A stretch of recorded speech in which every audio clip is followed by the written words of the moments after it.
Can one card change your trajectory in this hobby? Absolutely. I've been fortunate to have a few examples of that in my career. And it started with the Kobe Green PMG. The amount of respect, the level up that came with it was significant. It was memorable. In this hobby, you're essentially valued on what you do have in your collection, and a lot of people fall by the wayside when the prices go up. I walked into the National and I had people walking up to introduce themselves to me. When just 2 years prior, my first National back, my cousin and I stood in line all day to get in. You know, it was a pretty amazing thing, and that's something wonderful about this hobby is if you can amass some amazing cards, it's a club, it's a fun thing.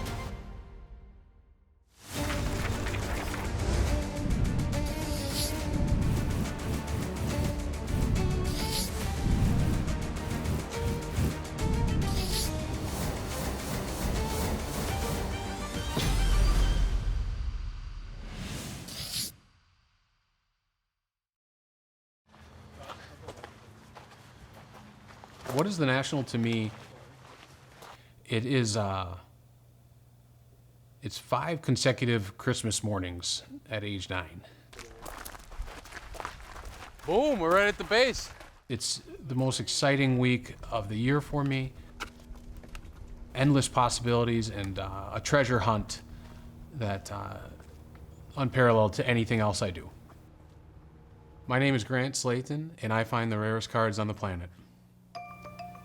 That good? It's true. That's the Rosebud. That's the first card. So this Kobe Bryant is one of, if not the most special cards to me. First deal I made getting back into the hobby in 2012. I didn't have a lot at that point, success or money. This card started me on my journey. And I love the fact that I can not just own 1, but I'm at 7, soon to be 8. You either have the eye or you don't, and I feel like I have that.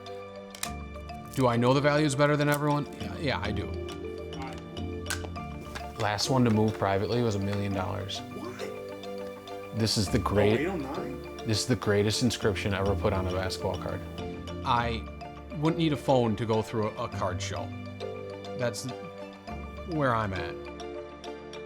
I had the collector gene while moving up in this. Now, when you say everyone does this, they buy a card, they move it, they sell it, and all that. I was literally trying to figure out how to get a better inventory at all times. It took years to take the emotion out of it, the looking at the past, oh, I did this wrong or I did that wrong, but I'm totally zen with the cards.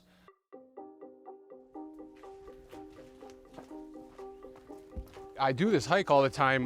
The card life can be pretty sedentary, and I do it to keep pushing myself. I'm almost gonna be turning 40 next year, and just like to really challenge myself. And when I'm out here, 0 reception, I get to think about all my deals for an hour and a half. I love it. There's always a finite amount of these cards out there, and they're very hard to get. For some reason, for now 15 years, I have been able to, year in and year out, find some of the best pieces. The collection keeps growing and getting better every year, and I'm also moving Grails left and right in the collection. And for me to have continually expanded it with no financial backer, it's me. It's very unique. This is the spot. You finally get up here and you get reception. Check my messages, do my deals, send out anything I've been thinking of the whole trip up. And yeah, it's quite the view to do business. Before we were in a relationship, we would talk about a million different things, but never about the hobby.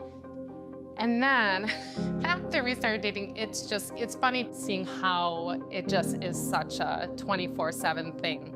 So I got tricked. Okay.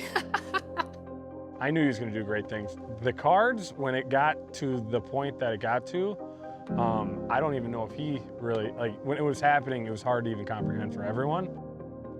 But there was a shift around COVID where he didn't have to say anything, you just knew it was different.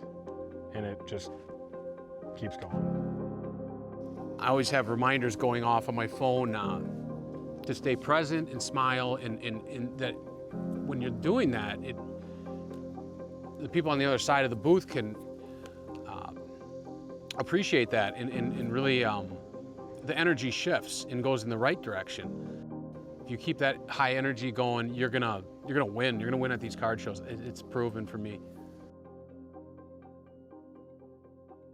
Graduated high school, didn't really know what I was doing, a lot of uncertainty, and I was able to lease a bar here in my hometown in 2014. And all along the way with that, I was doing really well. 8-9 months in that, I started putting a little bit of that profit towards cards. And that really got me going. So it's now 2020, I'm at the bar, 2 o'clock in the afternoon. All I can think about is this deal that I have in the middle of negotiation. And I'm about to make $800 on this deal. And all the while, on the third refill for this guy of Diet Coke, I realized this guy's only gonna tip about $3 on the $20 bill. And it was a real stark moment for me that I need to pivot. How do these get displayed at the National? Is there a method to the madness about displaying these at the National? Sometimes I want it to be disorienting. I want it to be overwhelming. No rhyme, no reason. There's something in the corner. There is some fun for me with that. Generally, we'll put the most aesthetic and rarest in the front and center of our case. You know, if I just came and paid you one price for all of them, I don't think you would sell me all of them. Yes. There is a price for all of them. Of course. Of course. I float in a high-end circle. I've bought all these since last year. So who's to say I can't do it again? My mentality going into the National, I'm pretty locked in, more so than any point of the year. We're gonna show up early, we're gonna leave late. Lunch is for wimps, to quote Gordon Gekko. A lot of people look at the National, and I don't blame them, I do not blame them. They look at the National as a time to spend quite a bit of time catching up with their friends that they talk to online, and I enjoy seeing these people, but I am so locked in at National. I have all year to talk to you online. At the National, I'm making deals, and I want to make as many deals as possible. I don't blame anyone for the other route, but that's not me. Doing a deal at National versus Facebook or eBay, there's a story behind it, you know. It's not too interesting to tell someone I got this on eBay, and that's an admirable pursuit. There's crowds of people swarming around you, and you feel the tense energy that if you don't get it right now, it might be gone forever. It's a big thing at National, and I work all year to make sure that case is ready. He's very hyper-focused on what he wants to accomplish there, what his goals are, and that is part of his success. He sets out to do great things, and he's able to surpass those every year. I love when I see a card from the 90s or 2000s that I had no idea existed. That after all this time and seeing millions of cards, that one escaped me. That one was new to me.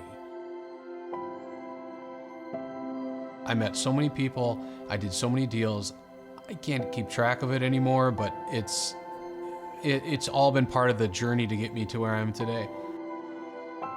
And I look forward to the next 10, 20 years of shows, and I don't, and longer. I really enjoy it.